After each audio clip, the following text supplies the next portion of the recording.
সাবানের ঠান্ডা গন্ধ, অবিরাম জল পড়ার শব্দ, আর স্নান করতে করতে আমার মায়ের খোলা গলায় নিজের মনে গেয়ে যাওয়া রবীন্দ্রসঙ্গীত।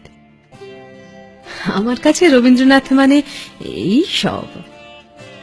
আমার কাছে রবীন্দ্রনাথ মানে 25শে বৈশাখের আনন্দ উৎসব নয়, 22শে শ্রাবণের ব্যথা নয়, জোড়াসাঁকো ঠাকুর বাড়ি কিংবা বোলপুরের বিশ্বভারতী।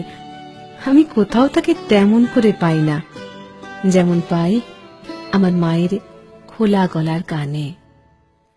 তবে তাও যেমন তেমন কিংবা যখন তখন নয়। সন্ধ্যের অন্ধকার ঘনিয়ে আসা শেষ বিকেলে মা যখন অফিস থেকে ফিরে স্নান ঘরে শুদ্ধ হতে যায় তখন। আমার মা কখনো গান শেখেনি। কেন শেখেনি এমন গলা? মা বলেন রবি ঠাকুরের গান তো তানের নয়, প্রাণের, তাই।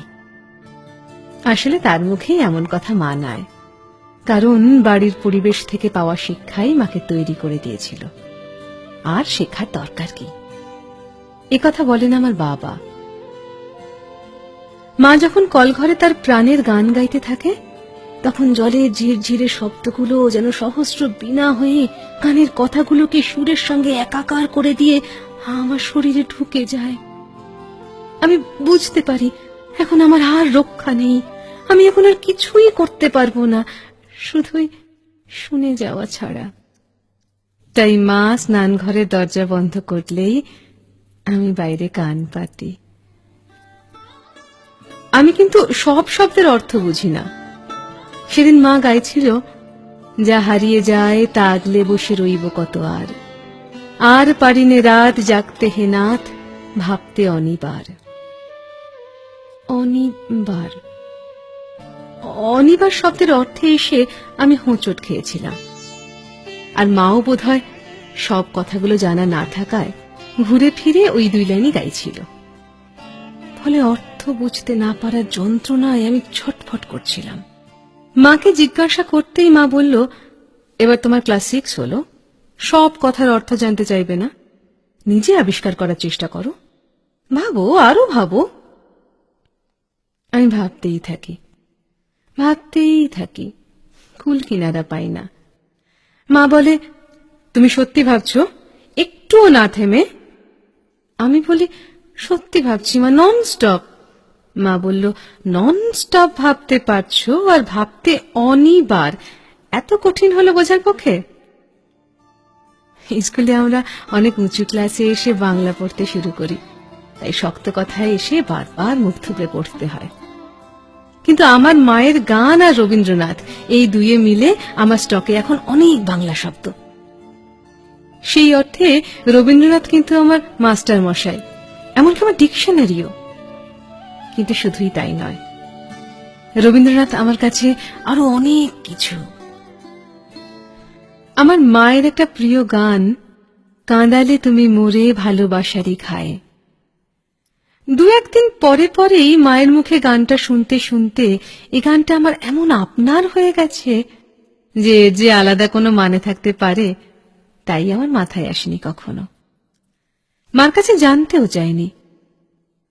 কিন্তু সেদিন হঠাৎ, যেদিন বিকেল হতে না হতেই অন্ধকার ঘনিয়ে এলো, আমাদের একরত্তি বাগানের কচি কচি গাছগুলো ভেজা বাতাসে উথাল পাথাল হতে থাকলো। আমার হঠাৎই মনে এলো, নিবিড় বেদনাতে পুলক লাগে গায়ে, এই কলিটি।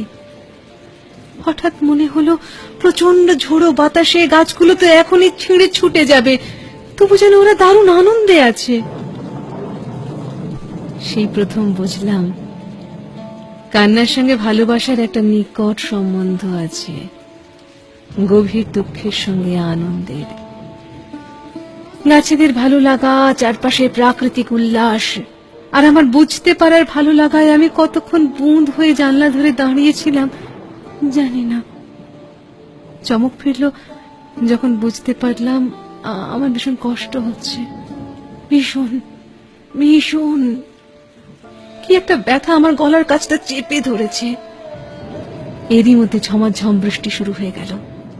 আমার কষ্ট, আমার ভালো লাগা সবকিছুকে ছাপিয়ে বৃষ্টির ধারা আমার সারা শরীর ঝাপটায় ভিজিয়ে দিল। জলের ছাঁট থেকে ঘরদোর বাঁচাতে মা যে কখন জানলা বন্ধ করতে শুরু করেছে টের পাইনি। টের পেতেই জানতে চাইলাম, অভিসার মানে কি মা? মা বলল, অভিসার আবার কোথায় পেলে? কেন, তোমার গানে? আমার গানে অভিসার? ও, তোমারও অভিসারে যাব অগম পারে। হ্যাঁ, ওখান থেকেই।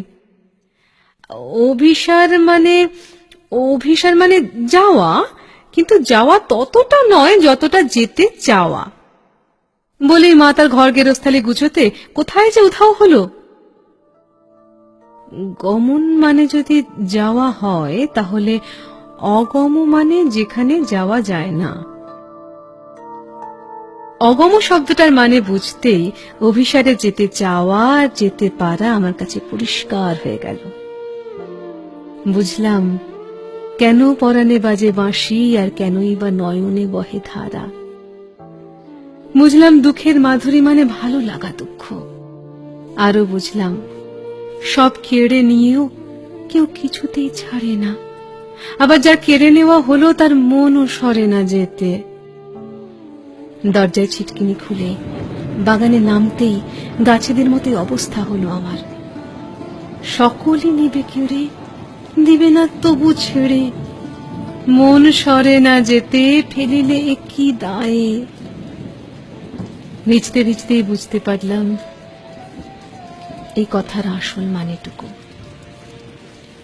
ঝরঝর বৃষ্টির অবিরাম ধারায় ভিজতে ভিজতে আমার মায়ের মতোই খোলা গলায় গাইতে লাগলাম, তোমারও অভিসারে যাব অগম পারে, চলিতে পথে পথে বাজুক ব্যথা পায়ে, কাঁদালে তুমি মোরে ভালোবাসা। জানলায় চোখ পড়তেই দেখি আমার মতো করে মা আমার গান শুনছে। চোখাচোখি হতেই বলল, ঢের হয়েছে, উঠে এসো এবার। সপসপে ভেজা জামায় ঘরে ঢুকেই দেখি বাবা ফিরে এসেছেন কখন। বললেন, বৃষ্টিতে ভিজতে ভিজতে বর্ষার গান এলো না মনে? বাবাকে কি করে বোঝাই অভিসার শব্দের মানেটুকু? এখন আমি জানি, আজই জেনেছি ভালোবাসার আঘাতে কেমন করে কাঁদা যায়। এইসব নিয়েই আমার